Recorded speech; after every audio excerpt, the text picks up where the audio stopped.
Itatiaia Saúde. Oferecimento Ciências Médicas, uma instituição Feluma. Doutora Camila Corradi, gastroenterologista, está aqui com a gente no estúdio hoje para tirar sua dúvida sobre a saúde do aparelho digestivo. É queimação, é refluxo, azia, são muitos nomes que a gente dá, é tudo a mesma coisa, não é? A gente consegue identificar, assim, pelo tipo de sintoma, quanto que a gente deve procurar o médico? Tem algum chazinho que a mãe, a avó, a gente indica que pode ajudar, além de medicamento? São perguntas que ela pode responder. Você dá tempo de você ir participando com a gente. Tem o nosso chat no YouTube também, em tempo real. Você vai mandando a sua pergunta, já chegou uma por aqui que daqui a pouco eu vou ler. Ô Léo, Patrícia, vocês fiquem à vontade também para entrar no papo, fazer pergunta para a doutora, tá? Tem pergunta em áudio aí, vamos rodar, vamos ouvir, Peixe? Alan Passos, boa tarde. Eu sou ouvinte já há muito tempo. Eu sou José Paulo Siqueira, aqui de Santa Cruz Cravado, para baixo de Ponte Nova. Gostaria de perguntar para a doutora aí que no passado aí em BH eu tinha refluxo, muita azia, né? Tive muito refluxo. Até hoje, se eu dormir com o estômago pesado, ainda tem um pouco de refluxo. Aquela água quente subindo na garganta assim, muito, muito desagradável. Gostaria de saber dela o que significa isso. Uma boa tarde para a bancada aí, um abraço para todos. Doutora, está falando aí de um refluxo que ele tinha, mas de vez em quando volta. O refluxo, ele é para sempre? O refluxo tem cura? Ele é sinal de outra coisa ou ele por si só é uma doença? Bom, a doença é a doença do refluxo. E refluxo, azia, regurgitação são manifestações dessa doença. E ele disse uma frase que a gente escuta muito no consultório. Sempre que eu como antes de deitar, os sintomas pioram. Por quê? O refluxo acontece, o nosso estômago quando fica cheio, né? Tem um retorno do conteúdo ácido do estômago para o esôfago. Quando a gente deita, é como se fosse um mar, né? Deita e retorna o conteúdo ácido. Então, a principal recomendação é esperar 2 horas antes de deitar a última refeição. Todo refluxo precisa ser investigado? A princípio, não. Sinais de alarme a partir dos 40 anos de idade. Então, a partir dessa idade, se o paciente apresentar algum sintoma, deve fazer endoscopia. Nos outros pacientes, a gente pode fazer, se não tiver nenhum sinal de gravidade, diagnóstico clínico. E a gente faz prova terapêutica com os famosos prazóis. Se refluxo tem cura ou não, depende. É uma condição estrutural, né? Tá tendo ali algum fator que tá fazendo com que aconteça um retorno do ácido do estômago para o esôfago. E o esôfago, ele não é preparado para esse tipo de ácido, por isso que começa a machucar. Se a gente não retira os fatores que precipitam, então se o paciente não muda a dieta, continua comendo muito alimento gorduroso, se ganha peso, né, toma muito café, então não vai adiantar. Então, eu falo que 80% é medida comportamental e a medicação entra para somar. 20%, né, da medicação. Se não mudar, não adianta tomar os prazóis da vida se continuar com a mesma vida desregrada de antes. Exatamente. Doutora, a Zilda tá mandando uma mensagem aqui no nosso chat no YouTube e falou: doutora, eu tô sentindo muito enjoo, não estou grávida. Ela fala que ela tem 68 anos. Pode ser muito remédio que ela toma? A quantidade de remédios pode estar causando enjoo? E quando que um enjoo frequente para uma pessoa que não está grávida deve ser investigado? Após os 40 anos sempre tem que ser investigado. Entra naquela linha do refluxo. Sim, a náusea ela pode ser multifatorial.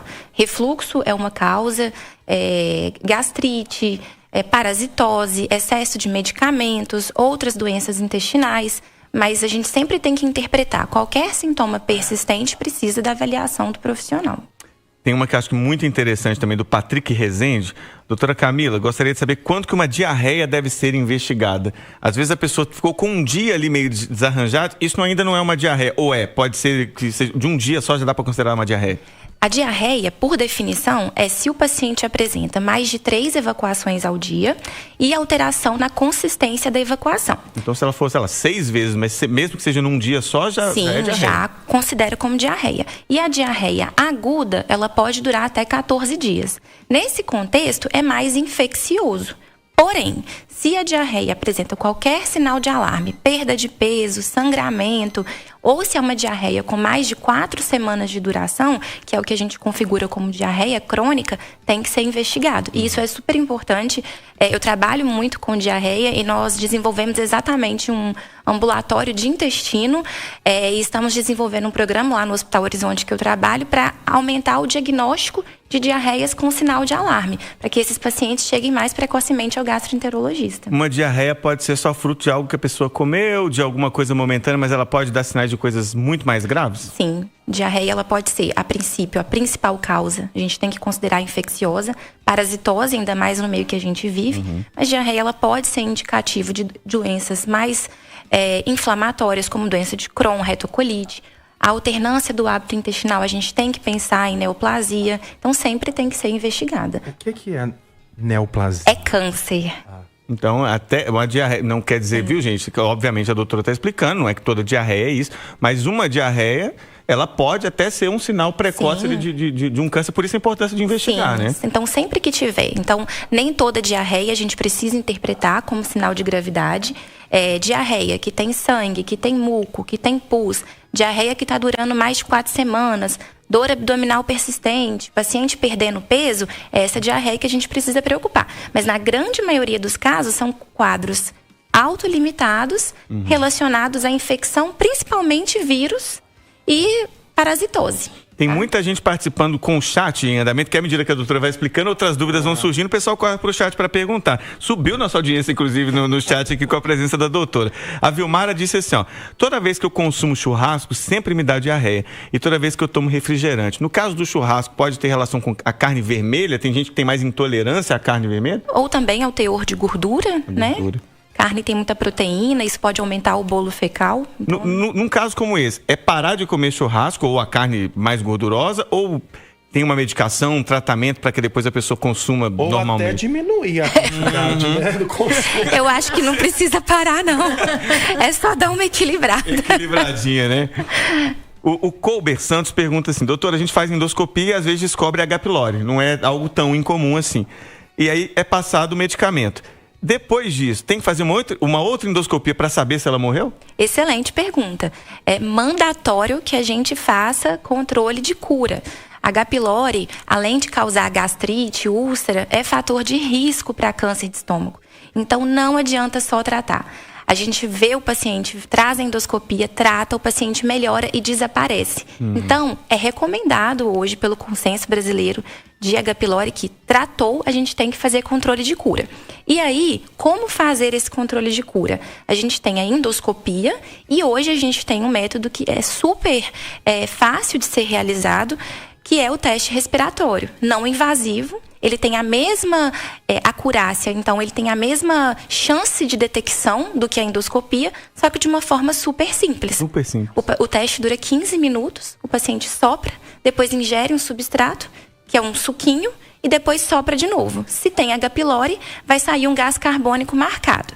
A única inconveniência desse teste é que não é coberto pelos planos, mas é muito mais fácil e tem que ser feito. Então, se não puder fazer o teste respiratório, que é o que eu mais faço na prática, endoscopia. O Bubu, que o perfil Bubu falou, eu fiz a avaliação clínica com os exames pedidos pelo gastro. Os resultados foram normais, só que eu continuo sentindo os sintomas que o levaram a procurar esse médico.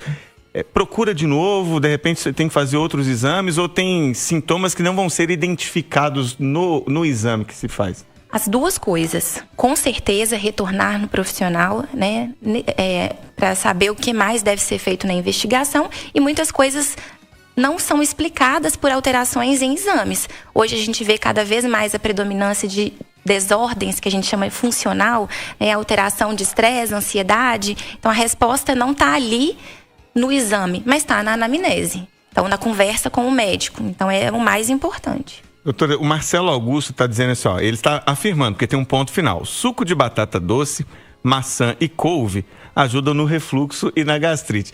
Eu não vou te colocar nessa fogueira, que chá que é bom, porque né, cada um tem a sua função, o seu conhecimento, mas tem alimentos que são melhores para essa questão do refluxo, para a questão da saúde gástrica e outros que são piores?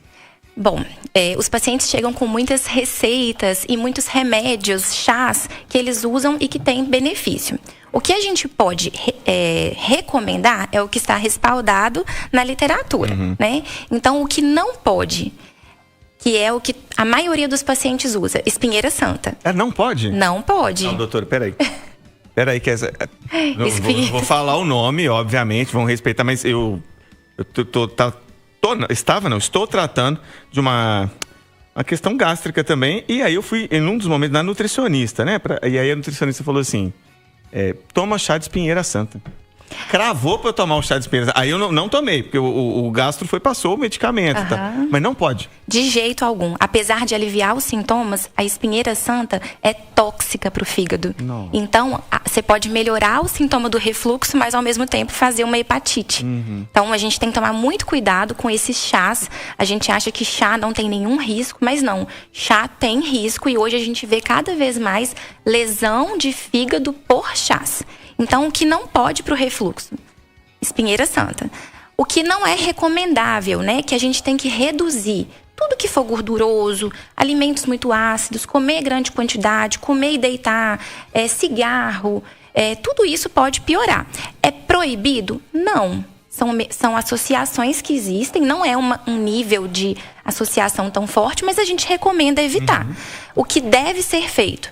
Perder peso, esperar 2 horas para deitar depois de comer, evitar excessos de alimentos. Então é tudo realmente, né? Não tem um sim e um não, mas espinheira santa não. Olha só. Tia Conceição lá em Cachoeira do Brumado agora tá um absurdo! Como não pode ser? Mas, a doutora tá explicando, ele às vezes pode mascarar o sintoma e tem outras contraindicações. Então, por isso a explicação. Tem muita pergunta que chegou também em áudio, né, Peixe? Que eu foquei no nosso chat do YouTube aqui. Tem gente mandando pergunta em áudio aí também, não tem? Tem ou não tem, Peixe? Vamos lá, vamos rodar então pra doutora. Boa tarde, Tatiaia. Boa tarde, bancada. Eu quero saber da doutora aí, porque eu sofro com gastrite desde novo. Eu tomo omeprazol e eles falam que o omeprazol direto não é bom a gente ficar tomando. Tem 10 anos que eu tomo omeprazol. Aí eu queria saber dela se faz mal mesmo, se tem algum outro remédio que cura gastrite, porque na verdade é bom um remédio que cura, né? Obrigado, fica todos aí com Deus, um abraço para todos vocês. Um abraço, doutora. Na fala dele ele já trouxe um ponto que eu ia perguntar, mas tomar por muito tempo o medicamento não tem risco? Ele falou que tem 10 anos pelo menos, né? Depende do caso, né? Tem pacientes que vão precisar usar os prazóis a longo prazo, então é sempre individualizado. Os pacientes nos procuram sempre com essa dúvida. A gente sempre tem que tentar desprescrever os prazóis, mas de estudo robusto, ou seja, se que tem evidência, é a associação com deficiência vitamínica, deficiência de B12, ferro, alteração da flora intestinal. Isso está comprovado em literatura e, em alguns casos, alteração da função do rim. Agora, estudo que comprove com certeza risco de câncer, Alzheimer, não. Não tem. Então é individual. Tem pacientes que vão precisar para o resto da vida por condições que exigem, mas se não tem indicação, e gastrite é um achado de biópsia. Então é todo um contexto. Porque às vezes a gente tem ali uma sensação de queimação isso. E tal, e sai dizer, porque eu tô com uma gastrite. Quem define se tem gastrite ou não, o exame. Sim, esses sintomas a gente chama de dispepsia. Gastrite a gente vê que é um achado de biópsia e muitas vezes não tem correlação. Às vezes o paciente chega no consultório, doutora, a endoscopia viu uma pangastrite. Meu estômago tá todo inflamado, porque pangastrite é o estômago todo. Não tem a ver. Às vezes é só a biópsia ali e não tem nenhum significado clínico. Tem um rapaz que esse aqui, se não for da área, doutora, só pode pular a pergunta também, faz parte. A esposa dele está com um problema de gastrite e anemia, e por isso ela tem muita dificuldade de comer. Quando come, come muito pouco. Eles estão dando vitaminas, B12, multivitamínico para ela, além de um whey hipercalórico. Isso ajuda um pouco? Tem alguma coisa que possam fazer para tentar ajudar essa pessoa que sofre da gastrite ali a comer um pouco mais? Porque ela fica sem vontade de comer. Tem possibilidades, a gente tem que avaliar. No caso dela, tem uma associação com anemia, né? Anemia. Então, tem que identificar qual que é a causa. A gastrite não justificaria a anemia. Então, isso é super importante. Mas, para o sintoma dela comer pouco, existem algumas medicações. Algumas que a gente estimula a contração do estômago, os procinéticos, que é domperidona. Mas, no caso dela, precisa de investigação pela anemia. Ô, doutora, sobre a gastrite, hoje a gente percebe que as pessoas estão cada vez mais ansiosas. Tem alguma correlação essa ansiedade, esse estado emocional com essa queimação de estômago e gastrite também? Demais, super. Antigamente a gente chamava de gastrite nervosa. Ouvi muito isso. E realmente, às vezes o paciente tem muitos sintomas, sente muita dor, muita queimação e a gente não tem nenhuma evidência nos exames. E hoje a gente sabe cada vez mais da relação do cérebro com o intestino. Então, essa tal gastrite nervosa, hoje vai ser chamada futuramente, ano que vem vai sair o próximo consenso, de desordens do eixo cérebro-intestino. Então, é comprovado. Pessoas ansiosas, estressadas ou com depressão, essa alteração do sistema nervoso altera mediador, que vai alterar funcionamento, a motilidade. Inclusive, tem estudos que mostram que as bactérias do estômago, do intestino, na verdade, de quem tem estresse, ansiedade, é diferente das de quem não tem. Então, tem super relação. Hoje, a gente tem visto isso muito mais no nosso consultório, porque tá todo mundo estressado. Eu tô rindo porque parece que eu tenho um túnel que liga do cérebro ao intestino passando pelo estômago. É impressionante. Os momentos de mais nervosismo do que o normal. Então, vamos rodar mais uma pra gente fechar aí, Peixe? Ei, Alan, boa tarde. Boa tarde para todos aí. Em especial para a doutora Camila, que eu vou pedir para ela me esclarecer uma coisa. Eu tenho muita azia e às vezes aquela sensação do estufamento no estômago, aquela coisa que, assim, eu sinto inchaço, parecendo estar estufada, aquele inchaço, e eu tenho um estômago muito alto. Eu posso estar fazendo uso de omeprazol para aliviar esses sintomas e realmente o omeprazol tem que ser tomado na primeira hora que eu levante lá de manhã em jejum? Quem tá falando é Cileide aqui de Betim, viu? Amo a programação, não perco um dia toda essa programação de Itatiaia, tá? Um abraço também para um colega nosso que é ouvinte assíduo também, Alan, o Dunga. Um abraço, Cileide, para você, para o Dunga, para todo mundo. E aí, doutora? Cileide, então, estufamento tem várias causas. A gente tem que pensar desde, dispepsia, que são esses sintomas, mas pode ser intolerância alimentar, pode ser parasitose, pode ser alteração na flora intestinal. Então, hoje a gente também tem visto alteração da microbiota, que é o que a gente chama de supercrescimento bacteriano. Então, distensão tem várias causas. Então, tem que procurar um especialista. Em relação ao uso do prazol, é indicado apenas em casos específicos. Não quer dizer distensão que tem alteração ali que a gente vai precisar bloquear o ácido. Tem que investigar a causa. E se deve ser tomado na primeira hora, os prazóis comuns, omeprazol, pantoprazol, esomeprazol, sim, devem ser tomados em jejum e a refeição 30 minutos após, porque a gente precisa ativar as bombas do estômago para poder ter a atuação.